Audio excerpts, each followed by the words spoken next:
Hello students, myself Dr. Rajiv Gupta. I am taking a lecture series on paper solutions of organic chemistry. First, this is semester 1 MSc chemistry paper. Its subject code is PS01CCHE22 and this paper is 2019 paper of Sardar Patel University. This is the part 6 of lecture series.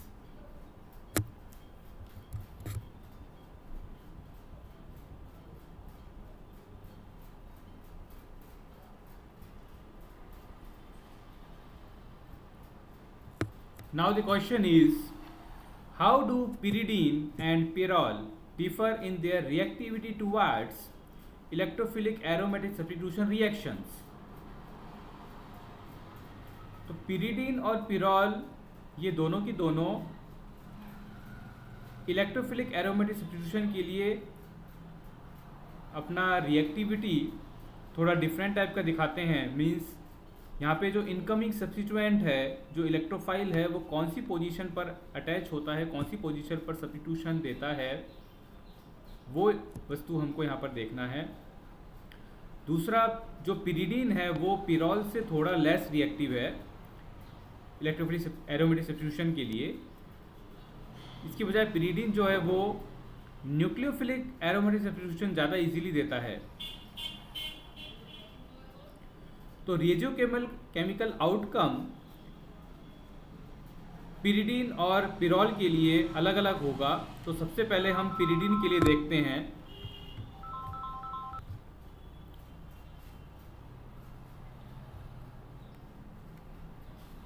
तो इसको check करने के लिए कि कहाँ पर substitution होगा, मतलब कि कौन सी पोजीशन होगी, ऑर्थो पोजीशन होगी, मेटा पोजीशन, या कह सकते हैं हम अल्फा बीटा गामा, कौन सी पोजीशन होगी जिस पर कि पिरिडीन पर इलेक्ट्रोफिलिक सब्स्टिट्यूशन होगा। तो ये हम सिग्मा कॉम्प्लेक्स या व्हीलैंड इंटरमीडिएट की स्टेबिलिटी देखकर पता कर सकते हैं। तो सबसे जो पहला रेजोनेंट स्ट्रक्चर दिखाया गया है वो है जिसमें इलेक्ट्रोफाइल का एडिशन पोजीशन नंबर 3 पर किया गया है या पोजीशन नंबर बीटा पर किया गया है। This is first I to this is position number 1, this is position number 2 and this is position number 3, और we can say this is position number alpha and this is position number beta. तो beta position पर अगर हम electrophile का addition करते हैं तो electrophile का एडिशन करने के बाद में हमको ये पहला रेजोनेटिंग स्ट्रक्चर मिलेगा जिसमें पॉजिटिव चार्ज यहाँ पर आ रहा है अल्फा पोजीशन पे। उसके बाद में हम इलेक्ट्रॉन्स के मूवमेंट दिखाकर इसकी दूसरी रेजोनेटिंग स्ट्रक्चर ड्रॉ कर सकते हैं। This is second resonating structure जहाँ पर positive charge again alpha position पर आ रहा है, और उसके बाद में जो थर्ड रेजोनेटिंग स्ट्रक्चर है उसमें जो पॉजिटिव चार्ज है वो गामा पोजीशन पे आ रहा है। ओके, अब चेक करते हैं अल्फा सब्स्टिट्यूशन पे। अल्फा पोजीशन पर अगर इलेक्ट्रोफाइल को ऐड करते हैं तो पहली रेजोनेंट स्ट्रक्चर ये बनेगी जिस पर हमको बीटा पोजीशन पर पॉजिटिव चार्ज मिलेगा, दूसरे में अगेन बीटा पोजीशन पर पॉजिटिव चार्ज मिलेगा, और तीसरे में हमको जो नाइट्रोजन है जो कि एक्चुअल में पोजीशन नंबर 1 है उसके ऊपर पॉजिटिव चार्ज आएगा। अब यहाँ पर ये ध्यान देने वाली बात है कि इस स्ट्रक्चर को हमने यहाँ ब्लू कलर के बॉक्स में पैक किया है, मीन्स इसको अलग से दिखाया गया है। इसका मीनिंग क्या है कि नाइट्रोजन एटम पर पॉजिटिव चार्ज, और हमको पता है कि nitrogen atom is a electronegative atom जिसकी इलेक्ट्रोनेगेटिविटी कार्बन से ज़्यादा होती है। तो अगर नाइट्रोजन पर पॉजिटिव चार्ज आता है तो मतलब ये वाली रेजोनेटिंग स्ट्रक्चर बहुत ही ज़्यादा अनस्टेबल है। This resonating structure is very very unstable. तो इसका मीनिंग क्या हुआ कि यहाँ पर जो अल्फा पोजीशन है वो उतना सूटेबल नहीं है, उसके ऊपर इलेक्ट्रोफाइल का एडिशन उतना सूटेबल नहीं है, क्योंकि उसमें जो फॉर्मेशन हो रहा है व्हीलैंड इंटरमीडिएट का या सिग्मा कॉम्प्लेक्स का वो थोड़ा अनस्टेबल है। किसके कंपेयर में? बीटा पोजीशन के कंपेयर में। अब हम गामा को कंपेयर करते हैं। तो गामा अगर अटैक करवाते हैं, गामा पोजीशन पर अगर इलेक्ट्रोफाइल का एडिशन होता है तो यहाँ पर हमको बीटा पोजीशन पर पॉजिटिव चार्ज मिलेगा। उसके बाद में हम फिर इलेक्ट्रॉन के मूवमेंट्स करके हम दूसरी रेजोनेटिव स्ट्रक्चर्स ड्रॉ कर सकते हैं। तो अगेन देखिए यहाँ पर इस रेजोनेटिव स्ट्रक्चर में नाइट्रोजन एटम पर पॉजिटिव चार्ज आ गया है और उसके बाद में तीसरी रेजोनेटिव स्ट्रक्चर में फिर अगेन बीटा पोजीशन। तो अगेन यहाँ पर हमको फिर से एक ऐसा रेजोनेटिव स्ट्रक्चर मिल रहा है जहाँ पर नाइट्रोजन एटम पर पॉजिटिव चार्ज आ रहा है। तो ये एक फेवरेबल कंडीशन नहीं है। तो ये वाला कार्बोकटायन या ये वाला व्हीलन इंटरमीडिएट भी अनस्टेबल होगा या लेस स्टेबल होगा। तो यहाँ पर जो प्रिफर्ड पोजीशन है दैट इज बीटा पोजीशन। तो कॉन्स्टिट्यूशनली देखेंगे कि तो इलेक्ट्रोफाइल का एडिशन प्रिफरेबली बीटा पोजीशन पर होगा या पोजीशन नंबर 3 पर होगा। तो ये हमने जो एग्जांपल लिया है वो पिरिडीन के लिए है। तो पिरिडीन जो है उसके लिए जो हम देखेंगे तो वहाँ पर जो रेडियोकेमिकल आउटकम होगा वो बीटा पोजीशन होगा।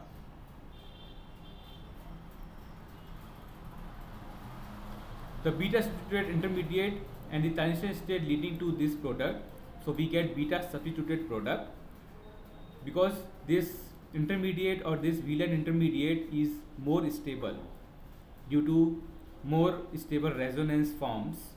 Okay, तो अल्फा और गामा प्रोडक्ट का फॉर्मेशन यहाँ पर नहीं होगा। दूसरा हम केस हम देखते हैं पिरॉल के अंदर। तो पिरॉल में अगेन हमको वही काम करना है, इलेक्ट्रोफाइल का एडिशन कराना है। तो पिरिडीन के अंदर टोटल 3 पोजीशंस अवेलेबल थी, देखिए अल्फा बीटा गामा, लेकिन पिरॉल के अंदर ओनली 2 पोजीशंस अवेलेबल हैं, अल्फा एंड बीटा, क्योंकि इधर से देखेंगे तो ये भी अल्फा और बीटा ही होंगी, यानी पोजीशन नंबर 1 एंड 2 और पोजीशन नंबर 1 एंड 2। तो इस हिसाब से देखेंगे तो हम अल्फा सब्स्टिट्यूटेड प्रोडक्ट और बीटा सब्स्टिट्यूटेड प्रोडक्ट 2 टाइप के प्रोडक्ट का फॉर्मेशन कर सकते हैं। तो सबसे पहले इलेक्ट्रोफाइल का एडिशन हम करते हैं अल्फा पोजीशन पर या पोजीशन नंबर 2 पर। तो X जो है हियर जो X दिखाया गया है दैट इज पोजीशन नंबर 1 और X यहाँ पर नाइट्रोजन एटम है, पिरॉल में नाइट्रोजन एटम। ओके, और इसके साथ में एक हमारे हाइड्रोजन एटम भी होगा इसके साथ में, this nitrogen and this is hydrogen atom. तो पिरॉल में अगर आप अल्फा पोजीशन पर इसका एडिशन करवाते हो तो हमको ये पहला रेजोनेटिंग स्ट्रक्चर प्राप्त होगा। उसके बाद में इलेक्ट्रॉन्स के मूवमेंट से हम दूसरी बाकी 2 रेजोनेटिंग स्ट्रक्चर्स ड्रॉ कर सकते हैं, जिसमें जो पॉजिटिव चार्ज है वो पहली रेजोनेटिंग स्ट्रक्चर में नाइट्रोजन एटम पे आ रहा है, दूसरी रेजोनेटिंग स्ट्रक्चर में अल्फा पोजीशन पे आ रहा है और तीसरी रेजोनेटिंग स्ट्रक्चर में बीटा पोजीशन पे आ रहा है और फाइनली हमको ये प्रोडक्ट मिलता है। इसकी बजाय अगर हम बीटा पोजीशन पर एडिशन करवाते हैं तो इस केस में हमको only and only 2 resonating structures मिलती हैं। Only 2 resonating structures are possible in case of beta addition. Okay, तो अगर बीटा पोजीशन पर ऐड करवाने पर हमको ओनली 2 रेजोनेटिंग स्ट्रक्चर्स मिल रही हैं तो ऑब्वियसली इस व्हीलन इंटरमीडिएट की जो स्टेबिलिटी होगी वो कम होगी, क्योंकि स्टेबिलिटी ऑर्डर जब हम देखते हैं किसी भी इंटरमीडिएट में तो जिस इंटरमीडिएट की रेजोनेटिंग स्ट्रक्चर की संख्या यानी नंबर ऑफ रेजोनेटिंग स्ट्रक्चर्स ज़्यादा होती हैं उस इंटरमीडिएट की स्टेबिलिटी ज़्यादा होगी। तो अल्फा एडिशन में हमको 3 रेजोनेटिंग स्ट्रक्चर्स मिल रही हैं, जबकि बीटा एडिशन में हमको ओनली 2 रेजोनेटिंग स्ट्रक्चर्स प्राप्त हो रही हैं। अतः यहाँ पर अल्फा जो सब्स्टिट्यूशन है वो प्रिफर्ड होगा। तो यहाँ पर जो प्रोडक्ट मिलेगा दैट इज अल्फा प्रोडक्ट। तो इसी तरह से हमको यहाँ बताया गया है कि alpha substitution is more favoured over beta substitution because in alpha substitution we get more resonating structures or more resonance forms, so this intermediate is more stable, so we get this product, this is alpha substituted product। Again हम यहाँ comparison भी कर सकते हैं कि पिरॉल और pyridine के अंदर पिरॉल जो है वो एरोमेटिक इलेक्ट्रोफिलिक सब्स्टिट्यूशन के लिए ज़्यादा रिएक्टिव है, जबकि जो पिरिडीन है वो थोड़ा लेस रिएक्टिव है, क्योंकि पिरिडीन के अंदर जो नाइट्रोजन एटम है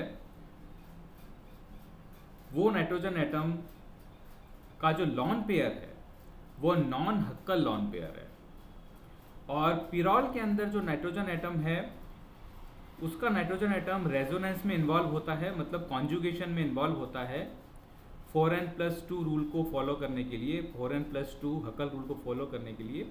तो that electron lone pair of electron of nitrogen atom is Huckel lone pair in pyrrole।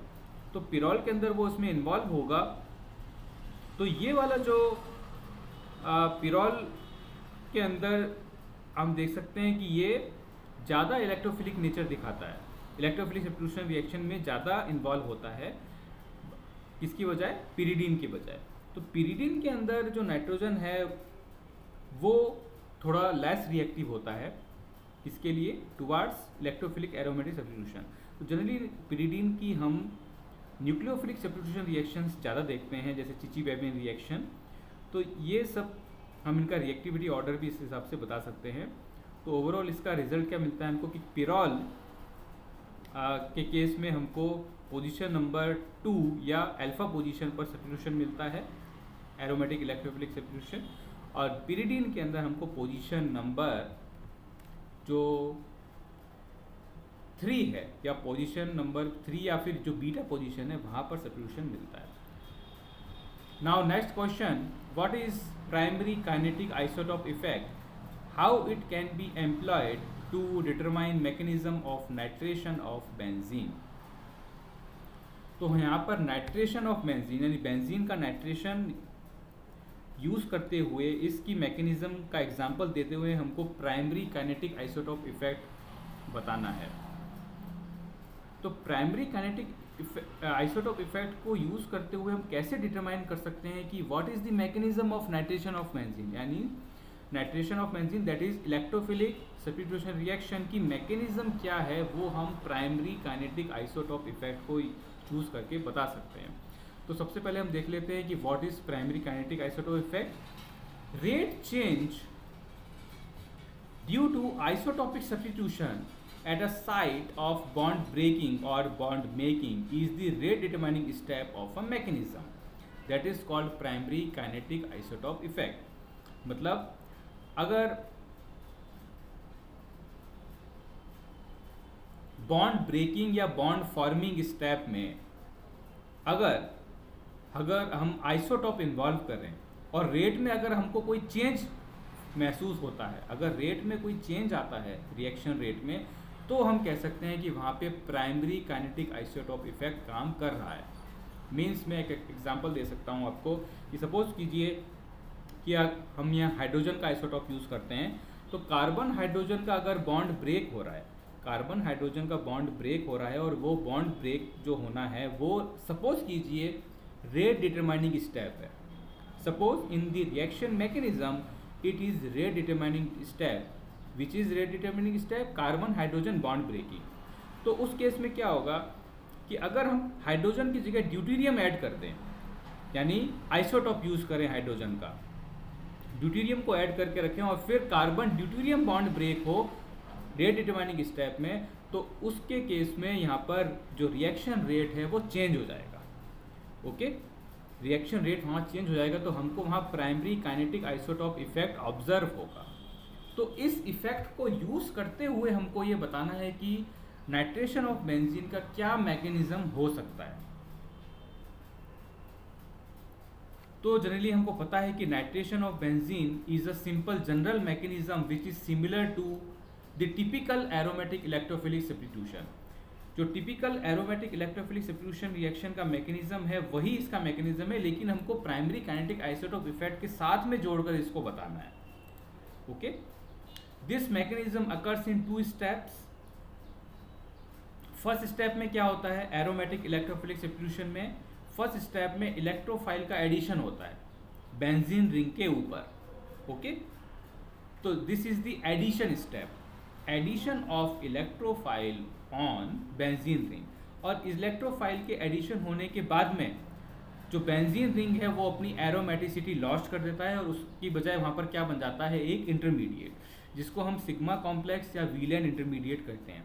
तो पहले स्टेप में व्हीलेन इंटरमीडिएट का फॉर्मेशन होता है, उसके बाद में सेकंड स्टेप स्टार्ट होता है। सेकंड स्टेप में जहाँ पर ये इलेक्ट्रोफाइल जो कि यहाँ पर नाइट्रोनियम आयन होगा, नाइट्रेशन के अंदर नाइट्रोनियम आयन, जहाँ पर जिस साइट पर या जिस कार्बन पर ऐड हुआ है उस कार्बन पे ऑलरेडी अटैच्ड हाइड्रोजन एटम वहाँ से रिमूव होगा, यानी कार्बन हाइड्रोजन ब्रेक होगा, carbon hydrogen single bond break होगा। तो ये जो सेकंड स्टेप है उसके अंदर फाइनली हमको लास्ट में प्रोडक्ट मिल जाता है, that is nitrobenzene. That nitration of benzene, क्या फाइनल प्रोडक्ट मिलेगा हमको? नाइट्रोबेंजीन।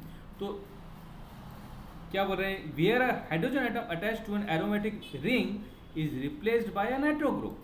तो नाइट्रो ग्रुप के द्वारा इस हाइड्रोजन एटम को यहाँ से रिप्लेस कर दिया जाएगा, यानी सब्स्टिट्यूट कर दिया जाएगा। रिएक्शन कंडीशन क्या यूज होती हैं? Concentrated nitric acid and concentrated sulphuric acid, these are the reaction conditions for the nitration of benzene at elevated temperature.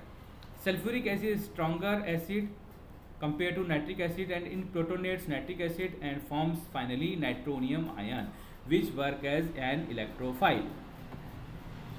Introduction of nitro group in aromatic system is of particular significance because it provides general entry into aromatic nitrogen containing compound.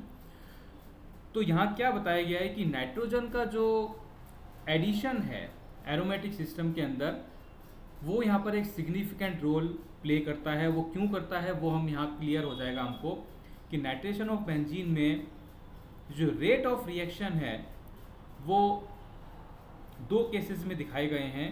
पहली reaction की गई है pure benzene के साथ में, जहाँ पर जो बेंजीन है वो हाइड्रोजन का जो आइसोटॉप है जिसका एटॉमिक